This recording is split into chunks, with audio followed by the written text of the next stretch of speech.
घोर कलयुग का समय है और ये समय ऐसा समय जिसमें बचाव हो सकता है तो सिर्फ अल्लाह वाहिगुरु के नाम से।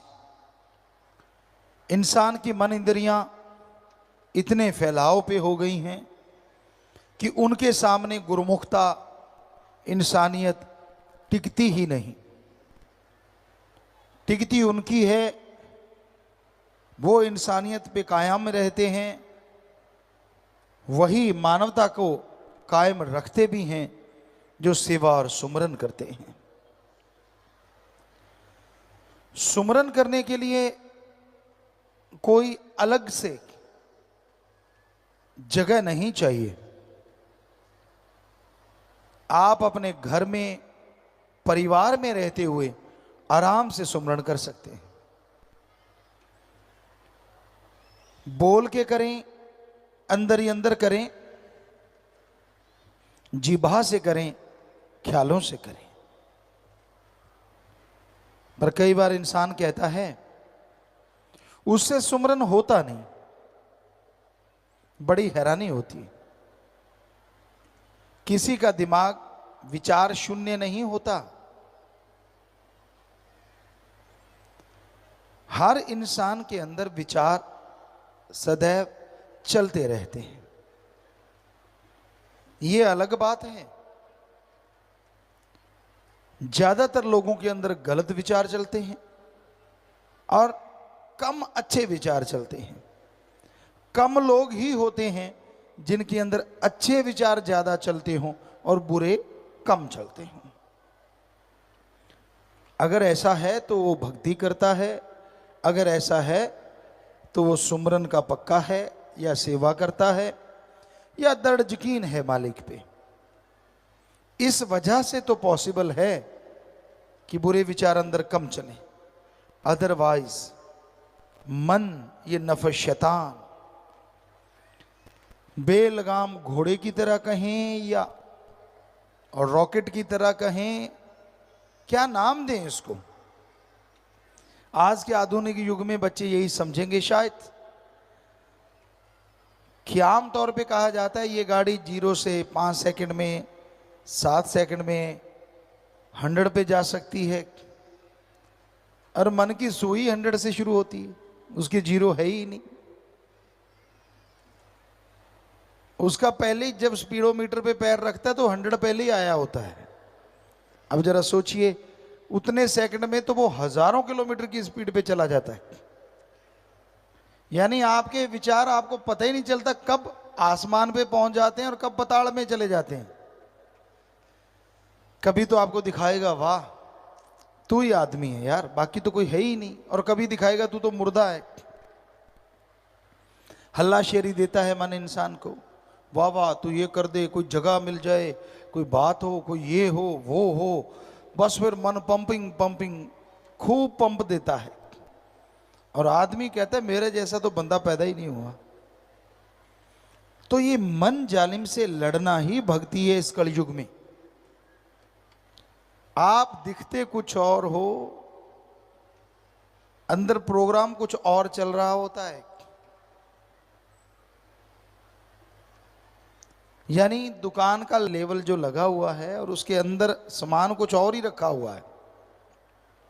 होता है ना ऐसा, कई बार कई दुकानों पे होता है, वो स्पेशल ग्राहक को ही देते हैं वो वाला सामान।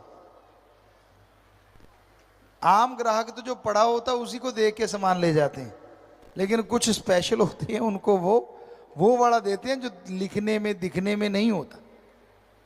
तो उसी तरह आपका मन आपके अंदर ऐसी बातें भर देता है जो दिखने में नहीं आती। आप वो चीज तक का दिखावा तो करते ही नहीं। अब हाँ मैं भगत, देखो मेरे जैसा कोई नहीं, मुझे तो सब पता है, मैं तो सब जानता हूं। खुद के बारे में जानता है तो छुपाता क्यों है? दूसरों के बारे में तू क्या खा के जानता है? खुद की गलतियां, खुद की बुराइयां आदमी को कभी लगती नहीं कि उसमें कमी है। उसको लगता नहीं मैं तो अच्छा हूं। अगर कमियां हो भी तो कबूतर की तरह आंखें बंद कर लेता है, कहता है बिल्ली तो आ ही नहीं रही।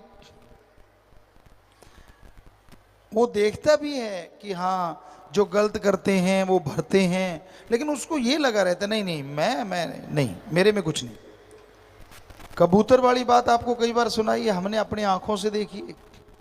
सामने बिल्ली आ रही है और कबूतर आंखें बंद कर लेता है, कहता है बिल्ली गायब, और पता तब चलता है जब बिल्ली आके गर्दन पकड़ लेती।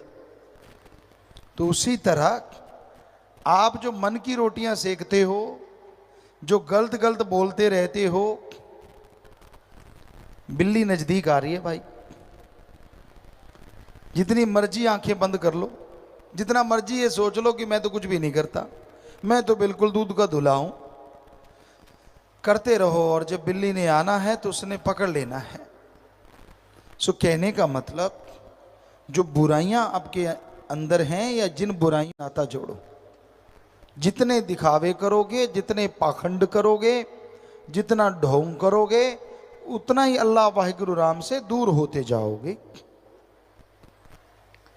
सीधे साधों को मालिक लुटाता खजाने, भोले भालों को मालिक लुटाता खजाने। भोले भाले का मतलब जिसको दुनियादारी का कोई लेना देना ही नहीं। कई बार ऐसे लोग मालिक से जब जुड़ते हैं तो वो 100% मालिक के हो जाते हैं और बहुत जल्दी मालिक के दर्श दीदार करने लगते हैं। जो तेज तरार होते हैं वो तो एक्टिंग के माहिर होते हैं। इंसान के अंदर तो इतने एक्सप्रेशन हैं मालिक ने भरे हुए जो कहने सुनने से परे, पर जब फकीर के सामने देते हो तो वो पकड़ लेता है, उसको पता चल जाता है अच्छा अच्छा बेटा। पंजाबी में कहावत है, अन्ना जुलाहा मानल मश्करियां, रब नाल ठगियां क्यों मारे बंदे आ ते दिन रात पापां च गुजारे बंदे आ।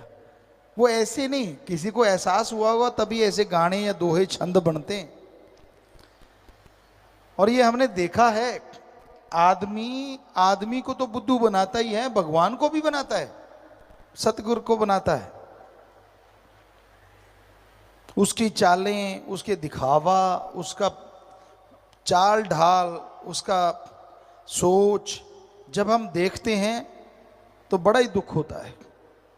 क्यों, ये कहाँ पहुंचा खड़ा है इंसान। दिखता कुछ और है, दुकान कुछ और ही है, सामान कुछ और ही है, दिखाता कुछ और है, बोलता कुछ और है, और अंदर है कुछ और ही। तो ऐसा करने वाले घर के ना घाट के, ना दुनिया में उन्हें कोई मुंह लगाता है और ना ही भगवान की दरगाह में वो इज्जत हासिल करते हैं। दर दर 84 लाख जोनियों में चक्कर लगाते रहते हैं। इंसान गलती करता है तभी तो इंसान है, भगवान नहीं। बेप्रवाह जी सुनाया करते, गलती करके मान ले उसे इंसान कहते हैं, गलती पे गलती करे उसे शैतान कहते हैं, और गलती पे गलती करता ही चला जाए और ना माने उसे हैवान कहते हैं। यानी 2 बार भी हो गई, चलो कोई बात नहीं, माफी मांगी, क्षमादान लिया, सुमरण किया, वो भी फिर भी आखिर है तो पशु वाली बात। इंसान को तो एक बार में हट जाना चाहिए ना। पर जो करते ही चला जाए और परवाह ना करे और एक्सप्रेशन ऐसे दे कि भाई मैं कुछ करता ही नहीं, मैं तो बिल्कुल सही हूं, तो ये बिल्कुल गलत है, ये शैतानियत। तो आप अपने नफ शैतान को, अपने मन शैतान को हमेशा रोक के रखा करो। जितना इसका लगाम कस के रखोगे उतना ही सतगुरु अल्लाह वाहिगुरु राम के नजदीक पहुंचोगे। और जब तक इंसान मन को रोकेगा नहीं, माल अल्लाह वाहिगुरु राम का कृपा पात्र नहीं बन सकता। सतगुरु मौला चाहे तो राई को पहाड़ बना दे और पहाड़ को राई बना दे, कोई देर नहीं लगती।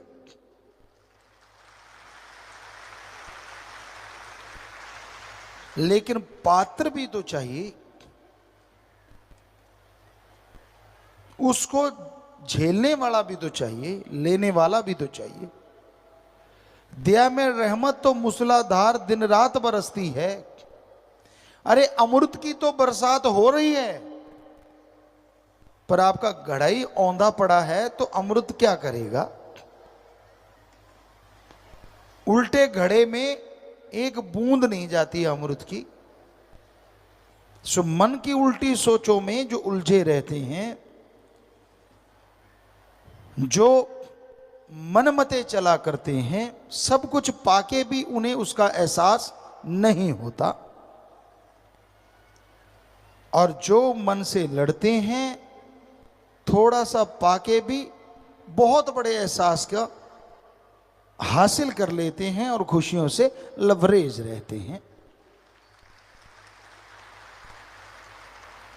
इस दुनिया में कोई तन में खोया है तो कोई मन में खोया है, कोई क्रोध में खोया है तो कोई धन में खोया है। एक ऐसा काल ने फंसाया है, पर सदगुरु लेने आया है।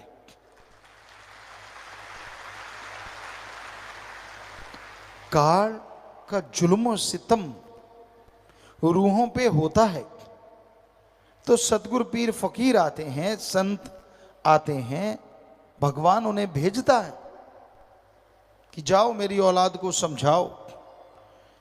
पर जब औलाद ही सारा दिन पकने वाले दूध की तरह कड़कड़ के लाल हो जाए, ये समझने लग जाए कि मैं तो अपने सतगुरु को अल्लाह राम को ही बुद्धू बना सकता हूं, तो समझो उसका बुरा समय आने वाला है। इसलिए अपने नफ्स के हत्थे चढ़ के अपने आप को अहंकार की बुलंदियों पे मत लेके जाओ, वरना गिर के चकनाचूर हो जाओगी। उसे पल पल की खबर है, वो क्षण क्षण की जानता है। वो हर इंसान के कारनामों को पहचानता है। वो जानता है आप कैसे कर्म करते हो, वो पहचानता है आप कब क्या कर रहे होते हो। पर उसे पर्दा मंजूर है, इसलिए वो चुप रहता है। और हमें नहीं लगता कि इंसान अपने पीर फकीर के वचन ना मान के सुखी होता होगा। क्षणिक सुख हुआ, क्षणिक खुशी आई, फिर बुरा हाल, फिर अंदर बाहर से बेहाल। आत्मा कचोटती है, शर्म देती है, अरे ओ पगले कहां पड़ गया तन मन के चक्कर में। अपने अल्लाह, अपने वाहिगुरु, अपने राम को बुला के इंसान काल के चक्करों में उलझा हुआ है। एक कहावत आपको सुनाया करते हैं, आज फिर ख्याल में आई। एक राजा के पास बहुत कुछ था, बहुत परोपकारी राजा था, किसी का दुख दर्द नहीं सहता था। तो एक बार साधु संत उसे मिले, देखा कि यार ये इतनी भक्ति करता है, इतनी परमार्थ पर हित सेवा करता है ये राजा, इतना प्रजा को सुखी रखता है, क्यों ना इसे कोई वरदान दिया जाए। तो उन्होंने उस राजा को एक फल दिया कि हे राजन, ये फल ले ले तू, अगर खाएगा तो 9/9 हमेशा जवान रहेगा। तू इतनी समाज की सेवा करता है, इतना ख्याल रखता है प्रजा का। तो राजा ने वो फल ले लिया, पर वो राजा में एक बात थी, वो अपनी महारानी से बेइंतहा मोहब्बत करता था, बहुत बहुत ज्यादा प्यार करता था।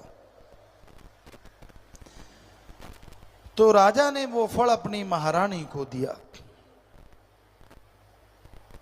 कि भाई तू चिर जौवन, हमेशा नवजौवन रहना, ये फल खा ले। रानी ने फल ले लिया। कुछ दिन बीते, वो फल राजा के सामने आया।